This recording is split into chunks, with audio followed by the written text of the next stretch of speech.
starting. And we're live. Thanks. Okay. We're getting the hang of it. Hello, good morning, people. We're hoping that people will join us. Again, this morning we had a lot of fun last week, and we rambled on for 45 minutes because we have a lot to say because we love this topic. Yes, oh yes. It's easy for us to just go on. Go on and on and on.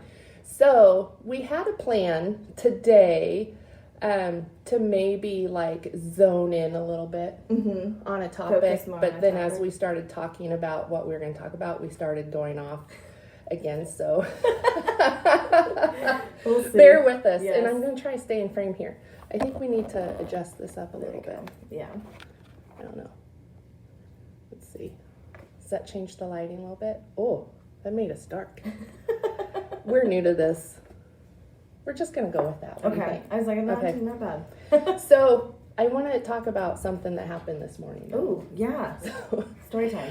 Yeah, story time. My ring is usually very loose, and I went to put it on this morning. I couldn't get it on. Like, it was so tight, and I also woke up with a raging headache. Like, and I don't get headaches. And I woke up, and like it hurt right here in the back of my head. And the only thing I can think about is one of two things. I ate way too much rice last night because we had stir fry. And so my boys, so we're in a blended family, right? So my husband has 3 kids from his first marriage, and I have 3 kids from my first marriage. And my boy's dad is Vietnamese. Okay. And so, right, his whole family, like, rice is a staple. And my boys, being half Vietnamese, have been raised on rice. And we in our household cannot make rice. I was not expecting you to say that at all. Oh my gosh. Like, it's either too dry or too wet. Something. Yeah. And and for years we had a rice cooker that my ex-mother-in-law had given to us. And the rice never came out. And it's embarrassing, right? And my boys would be like, that is not, nope. So a few months ago, then that rice cooker died, and we got another rice cooker, and it's still nothing. It's like, still not good. When I make rice or my husband makes rice, the boys are just like, oh. They're so disgusted at our rice capabilities. And so a few months ago, the second rice cooker broke. And so we didn't have a rice cooker. And I don't like to have extra stuff. Like, I don't like a lot of appliances in the kitchen. And I felt like our coffee intake has like gone up. And we have too many coffee makers. So there was not going to be another appliance coming into the house. And we have an Instapot. And so my husband made rice in the Instapot one night, and oh my God, mind blowing. Did it? Okay, I almost was going to ask. I said, have you attempted at the Instapot rice yet? So this is a relationship with teen boys and their stepdad, right? Yeah. So the compliments don't free flow. Right. And they were actually like, Tony, this rice is really good. Wow, nailed it. Okay, so he's been making the rice. Well, last night my husband was out windboarding with some friends, and it was just me, and I needed to make rice. And so I made rice in the Instapot, and it came out so good. So good. So this is turning into okay. Yeah.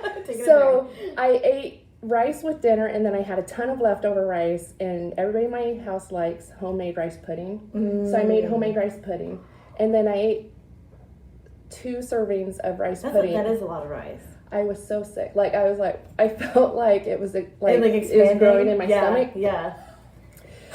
And so this morning I'm like, did I eat too much rice? Like, does rice give you a headache and swollenness? But then I remembered, so I made stir fry from scratch, and it so there's a Asian seasoning called Magi. And it's kind of like a concentrated soy sauce, but it's basically MSG.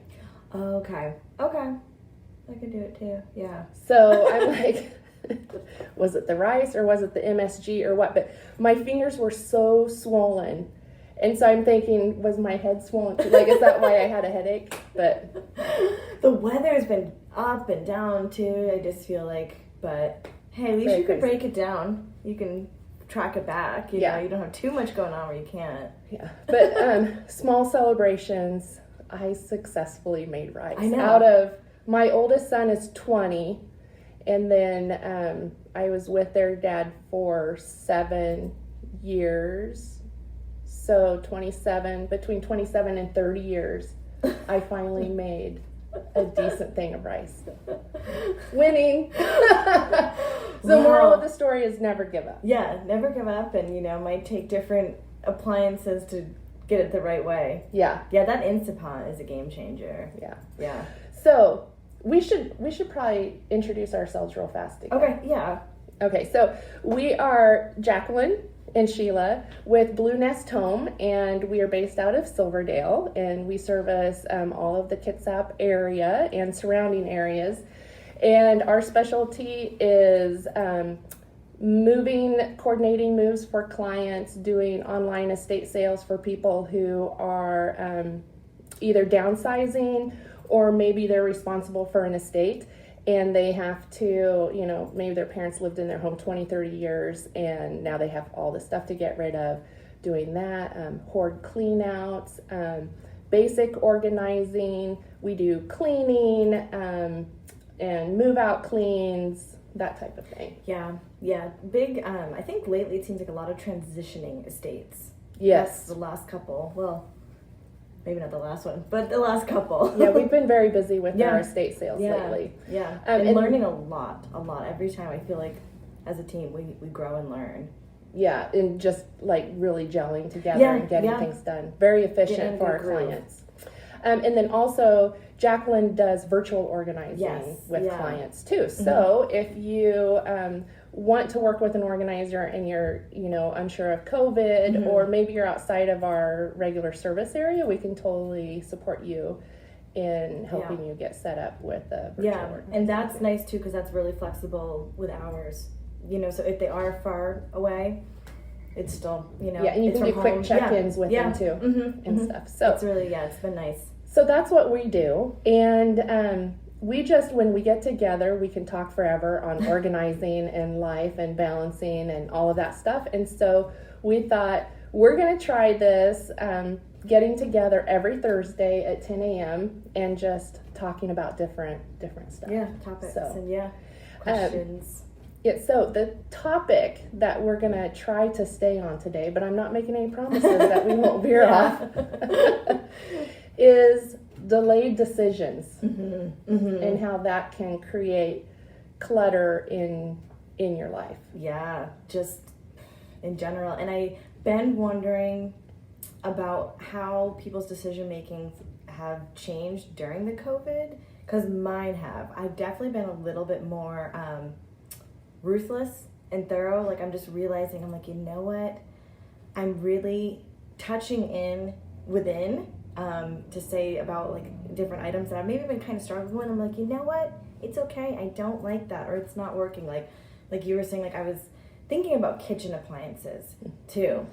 I think it's like really cool, and even organizing stuff. I think a lot of it's really cool, but then knowing what works for you and like not like, like I switched to the Instapot. Actually, I had a little rice cooker and I had it since college, and I swear I dropped it like 3 times. It was like bent and I'm like, it's time. It's time to upgrade to the Instapot and like be okay with it. And do you feel like an adult when you transfer from your college? Oh my gosh, I think I still appliance? have a few that I'm like weaning out still, and I'm like in my head I'm like, Jacqueline, it's okay. Like, it got you through college. You've moved on. Like it's.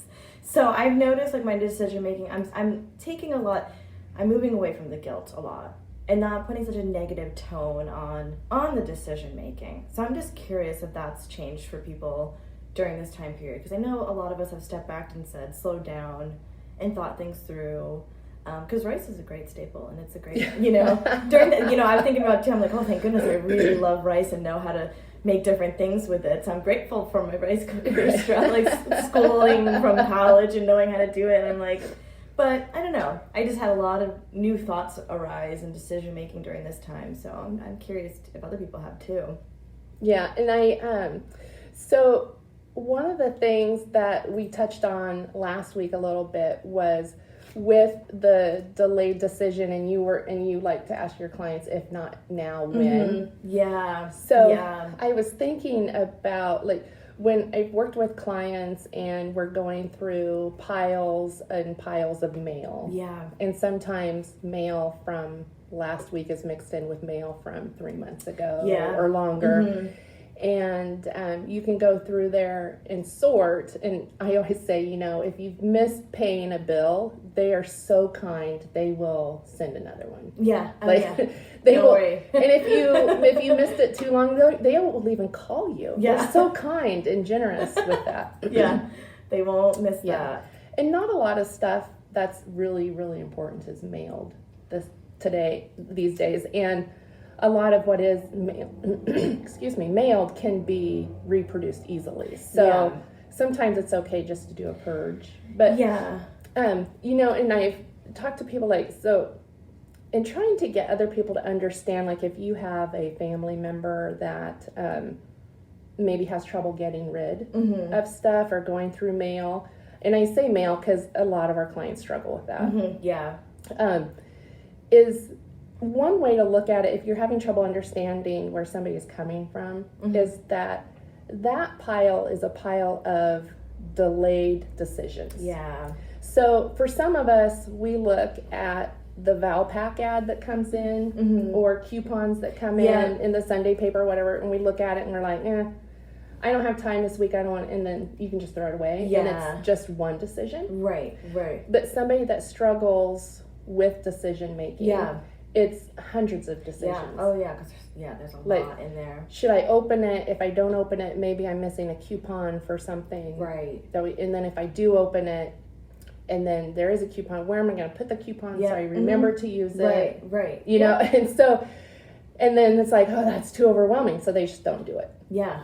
And so you can apply that to anything in your life. Oh, definitely. I think asking, and like, if there's an area where you can start asking yourself, maybe like, if not now, when kind of questions on something maybe not as difficult. Maybe start on something that you know that you can, like, okay, I can get through these 2 decisions. And like, that can be a goal to set, or even just that one coupon book. Be like, I'm just going to decide how to deal with my coupons that come in the mail versus all of the mail.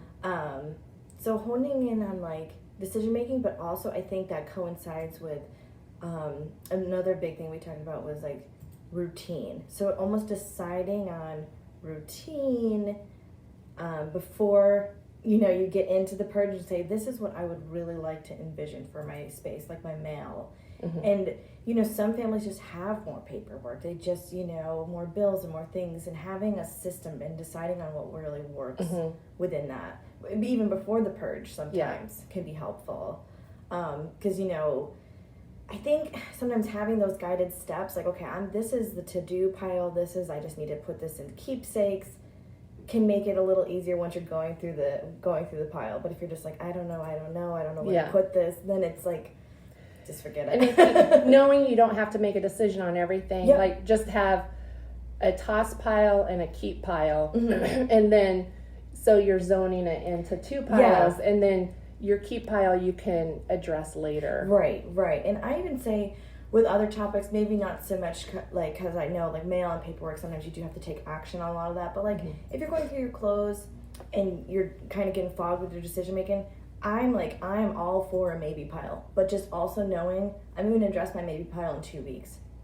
And usually when that happens, most people, we come back to it and they're like, I don't want any of it. Right, But it's better to just kind of keep with the flow versus going like starting to get stuck on a decision. Just say, it's totally fine to have a maybe pile too.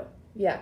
And it's, I like when we're going through stuff, like if you find stuff that doesn't, let's say you're doing a closet and you're going through the closet and you find things that don't belong in the closet. So try to stay in the closet. Right. So if you if you have like a lot of stuff that goes into the bedroom, maybe you have a bedroom box, or if you have a lot of stuff that needs to go to the laundry, you have a laundry. Or something, yeah. But if it's a mismatch of things, just take everything that doesn't belong in the closet and put it in one box. So again, you keep your decision making focused just on that one space. Yeah. Yeah. Yeah. And then what I find helpful too with myself is if I start to feel fatigue. So I am 48, and I noticed that I just I don't know if it's the want or the need or what, but I found or maybe it's just more responsibility, but when I was younger, I would pound it out and I would spend all day and I would do the project and no matter what, even if I had to stay awake until 2 a.m., the project's going to get done. And now I'm doing more assessing of, I've been working on this project for 20, 30 minutes, maybe an hour, and I start to feel that fatigue and telling myself, okay, it's okay to stop this and come back. But what I do and what I try to tell my clients too is stop before you're exhausted. Yeah. And then take that pile that you've pulled out that doesn't belong in the closet and go put it where it does belong. Right. And if you don't have, if it doesn't have a space for it, if your bedroom closet is a disaster and you're working on your coat closet, at least put it in the bedroom closet. Right. Or at least get the laundry to the dirty clothes pile. You don't have to do everything at once, but pay attention to your fatigue. Yeah. Oh, absolutely. Because there is a true thing of decision fatigue. Oh my gosh. Yeah. Yeah. Even when we're working alongside clients, sometimes I feel like it's contagious. You're okay, you're zoning out. Now I'm zoning out. It's okay. Yeah, definitely. Because I think that's when we can get a little hard on ourselves is when we get into this decision-making fatigue. And then we kind of will spiral, and that's when it's okay to take a break or wrap it up. Even we've talked about this too. Even with estate sales, it's okay if we have to add on another day. We're gonna still get it done, and that's okay. Our projects, if we have to roll into another day, I'd rather do that because you could be walking around in circles for an hour, and within an hour you can either get a lot done or nothing done. So it's okay to hit the pause button on that for decisions. Or say I need to walk away. And take a break. Get away visually. Sometimes I feel that happens a lot too. You've been looking and looking and looking, and sometimes it's good to just get some fresh air, get some water, and regroup. Yes. Yeah. It doesn't all have to be completed in the day. Yeah. So. I also I love Mel Robbins. Do you know who that is? Yes. Okay, so she's the author of 5-3-2-1, the 5-second rule. Oh, okay, yep, okay. Yeah. And so I actually, I saw her first on TV, and I'm not a huge TV fan, and so I didn't really, it didn't click with me what she was doing because I didn't know her background, and then I stumbled across her on Audible on some other books, and I'm really bad. I don't remember what the other names of the books are. And then now I'm backtracking, and now I'm listening to the 5-second rule. Okay. And so she talks about how she was in a fog. She was 41. Her husband's business was going under. She was in a dead-end job, and then she was kind of stuck in this contract thing where she wasn't working, and she couldn't get another job. She was really depressed, and she was drinking too much, and she was crabby and everything. And so she saw on TV one night before she went to bed, a rocket going off, and the news person they were doing a countdown, 5, 4, 3, 2, 1, blast off. Oh, okay, yeah. And she thought, okay, in the morning I'm going to do that. Oh, cool. 5, 4, 3, 2, 1, blast off. Yeah. And so she applied it the next morning. She was able to get out of bed.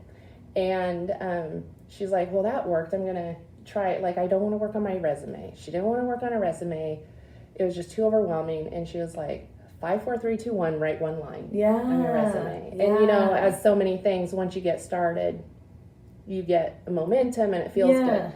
And so she started applying this, and then throughout the years has actually found out that it's a scientific thing that when I was thinking it must be, you get an idea, and if you act on it quickly, you're going to go through with it. But if you spend more than 5 seconds over analyzing, paralysis analysis, something Yeah. like that. Your mind will talk yourself out. Yeah. Oh yeah. Yeah. Yeah. I'm only saying that because we had a topic last week and I caught myself dwelling on something. And What were you dwelling on? I think it was writing something, maybe with an email or something. I mean, with the emails, every time it's not that big of a deal. It was an email, and I was like, just do it. And I'm thinking of it's. Was it to a client? I asked you the email. No.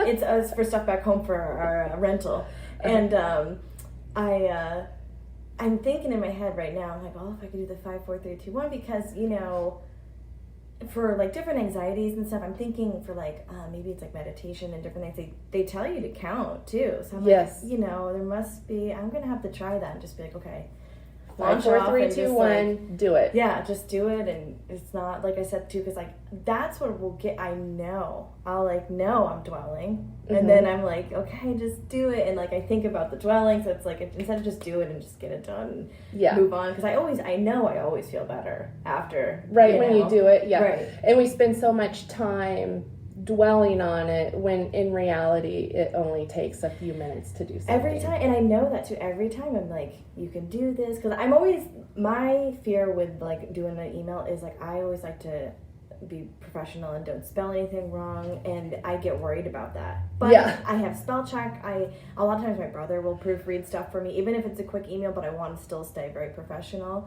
And like even he'll just text back real quick, oh, it's fine, you're good.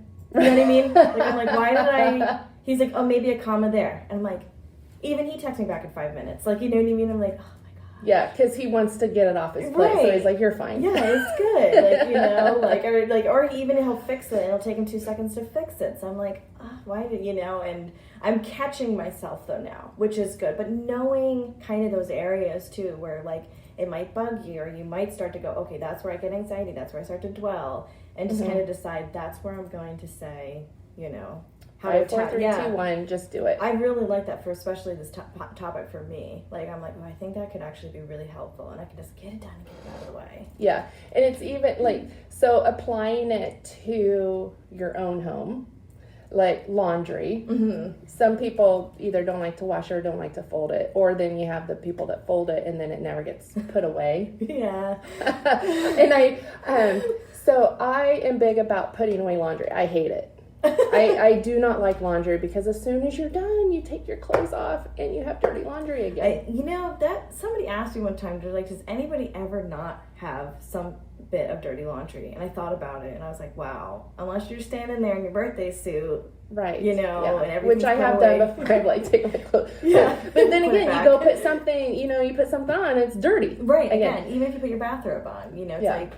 Okay, so here's my analysis with laundry, and this isn't very good anymore because my children decided socks don't need to match. But so if you have laundry and it's clean and it's sitting there in a pile, and every day you're digging through the pile to find that shirt that you want to wear, or that pants that you want to wear, or matching socks, it takes a long time. And the amount of time that you're digging through to find what you want, you could have had it folded and put away. And so I always think, I hate laundry, but I always think, okay, I don't want to waste time this week digging through laundry. Or feeling like you might not have that right outfit put together. Yeah. I don't like that. Yeah, and I am not like a perfectionist. I don't Marie Kondo fold my clothes. I hang most of my items just because it's faster for me, but like underwear, bra, they just get thrown in there. Whatever. But again, I'm not picky. but that's knowing your own style and your zone. Because to me, done is better than none. Like, like if I'd rather have it done half-assed. That reminds me too. I really, really liked. I want to say it's "Do It on a Dime" by Catherine. Yes, and she does the Dollar Tree stuff. Yes, yeah. And one video, maybe a couple ago, 'cause she does a lot of little ones. It was something kind of like her like 80-80 rule. Like 80% of her house is done 80% of the time, and that just made me like take a huge relief. Like, yes, I was like, okay, I like that, because and it's not for. I like to look at things for myself and my family, not like, I mean, it's wonderful to have guests too and share your space, but I'm like, I like to go to bed in a nice made bed and have my clothes clean. I like to respect my items. But the 80-80, I just was like, it just helped me go, okay, it's okay to it's not perfect, all done all the time. And yeah, there is once in a while where you do go through like, what do you call it? Like a power hour cleaning, you know? Yeah. And it's like, oh, that feels great to have it all done, but... Yeah, and you have to do it for yourself because your family's not going to appreciate it. The husband's not going to appreciate it. Yeah. Like... And that's what Mel Robbins does with the 5-second rule. She said when she gets out of bed in the morning, because even all these years later, she still struggles with getting up on time. Yeah. Because she was a snooze hitter, and I hit snooze 20 times in the morning too. But she said, 5, 4, 3, 2, 1, get out of bed. And you're not doing it for anybody else. You're doing it for yourself. Because 5 minutes after you get up in the morning, you know, and you start moving. I was gonna say, normally, especially after I brush my teeth, I'm kind of like, okay, I'm moving now. I'm good. Yeah. And for me, I make my bed too. Yeah, I always make my bed too. And brush my teeth. And so it's like coffee, brush teeth, make bed. It's all, you know, that morning routine. I just listened to, and I wrote it down somewhere, about the making the bed. The guy from the military. Oh, we must have the same recommendation list. It was I think it was like a graduation speech, and I listened to it the other day, and it's a powerful one. Like I was like, wow, that was and his story was he makes his bed every morning. Yeah. And no matter how bad the day is, anything that was horrible, you know, if you had a great day, you end it on a great note because you come home and you go to bed in a made bed, and then if you had a horrible day, you come home to a good decision. You made your bed. Good decision. Which is like the first accomplishment, and then first decision of the day. And I feel like it's kind of can be a ripple effect from there. And I've skipped my bed a few times. And I'm off. It's weird, but I'll be off like the whole day after. And then I get home, I'm like, really? The worst is when you get into the habit of making your bed, and then you come home and you realize you didn't make it that day, and you're like, and you look at it and you're just like, I got to do it now before I move on, because it's like I want to get into a cozy bed. I do have a couple of friends that are anti-bed makers. Oh, really? Yeah. Oh, okay. And I consider them very well functioning adults. So it's not, you have to find what works. I was going to say too, because I know somebody who definitely does not make their bed, and she's very successful. And but there's other things that they prioritize. They always do. Oh, that's interesting. I like that. And like you said, you just knowing what fits for you and decide. And we have Knett over here, who's our moderator. Hello, Knett. Margaret says, if making a bed is a struggle, duvet covers are your best friend. Just pull it up, the bed is made. Oh, yes. What a great tip. Yeah. I like that. Yeah, and Margaret is one of our organizers. So, I see her little. Yes. And there's I like that. There's another YouTuber that she has a lot of kids, and they do the bed that you zip up. That I got to see those in person. But I'm a sheet really person, so I don't think that would work for me. But a duvet cover, you just throw it up, throw on the pillows. Yeah, I think I like that. That's a really good tip. The duvet cover, the zip beds. I think the zip beds I saw looked really good for if you have kids that have the bunk beds. Yeah. And then you can just reach around and bunk beds or I know they're fun in theory, but whoa, making those suckers. You have to be nimble, limber. I was just thinking crawling under, reaching a bed. So a tip for bunk bed, side note, because my kids used to have bunk beds, is my husband and I would take the whole bed off. Just because it's a twin bed, it's not that heavy. Yeah. Take the whole thing down, make it on the floor, and then we would slide it up and then lift it up and tuck everything in. I was going to say, I've seen people do that, And then it was never made again until sheet washing day. The next rotation. Yeah. So I think, before I forget to, I just had this on our notes. Another thing with the decision making, we just kind of watched another video about the regret and the guilt that you can have because of past decisions, if that makes sense. And I feel like that's been coming up a lot, especially with the estate sales. I feel like just because you see the years of purchases. different purchases, or like I could reuse this, or I think what I'm really learning is I liked hand-me-downs growing up. Obviously, I think my rice cooker was one of my brother's, and it's not really as much anymore right now. Maybe I'll phase back in, but it seems like people, like the younger generation, wants to make their own decisions with their style and their purchases and things like that, which I think is wonderful. But that's just something I've been noticing too, and we always like feedback to see if anybody else is like, are people still passing things down to I don't know. Do your if you have kids, do they want your hand-me-downs? Plates and like to make to DIY their own style. Or do they go to Goodwill? Yeah, and so because I've noticed that not a lot of the estate sales we have, a couple things, they'll come to get a couple things, maybe one or two, but for the most part, they don't come get a lot. Yeah, it's usually, I would say people 50 years and older that buy a lot of stuff, that buy the bulk of stuff from our estate sales.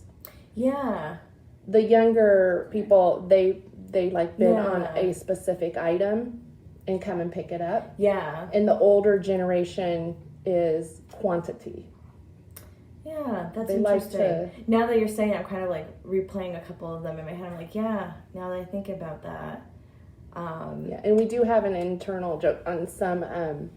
We love the people that we get to know them that come to the estate sale every time, and you get to find out if they're resellers or collectors flippers. Or whatever, but sometimes we tease them that they're job security because they're buying all of our stuff. Oh gosh. But it's a hobby, a lot of times it's a hobby. Yeah, and if again, like that's, I actually might have been Margaret we were talking about, because I think we both like to do like DIYs and little projects. I finally said, especially with the space that I have now, I'm like, okay, decide on one project and focus on that, because I'm like, then I would have a little table that I'm supposed to still sand and paint and this and that, and projects is an area that I've really got strict with my boundaries for my own sake, because like I was starting to feel guilty, like, oh, I got a couple of these projects that I just like left laying around, and now I kind of just like, I did my one spray painting project, I was really proud, now all my garden stuff matches. But I like moved on from a lot of the rest. I was like, I love seeing like old furniture and being like having a vision for it, but then saying to myself, okay, is this going to be your one project, or And Margaret's saying she agrees her kids aren't interested in hand-me-downs. They're investing in quality pieces rather than older stuff. Wow. So it's okay if your kids say no. Yeah. If they don't want the stuff. Yeah. But we're going down another path again. And so, we're at 10:33. Oh, okay. So our takeaway for today would be what? Can you sum it up? That my takeaway would be, with decision making, to let go of the guilt. That would be my takeaway. And I'm going to keep practicing that. Yeah. And my takeaway is 5, 4, 3, 2, 1. Just make a decision, get it over with, so you can move on. Put away the shoes, make the bed, put away the laundry, just 5, 4, 3, 2, 1. Yeah.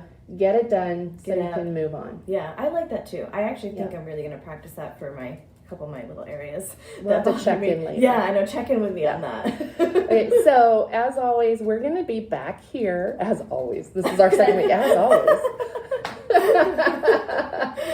Next week, we will be back here at 10 a.m. live, and we welcome your comments, suggestions, and we can take criticism too. If you're like, you guys are like, make no sense whatsoever, we can totally take it. We're thick-skinned, and it helps us learn. So leave us your feedback if you're watching this later. Let us know what you want to hear us ramble on about. Love it. So just keep in touch. 5, 4, 3, 2, 1. Put it away. 5, 4, 3, 2, 1. We're going to take off for today. All right. Have a great day, guys. See you later. Bye.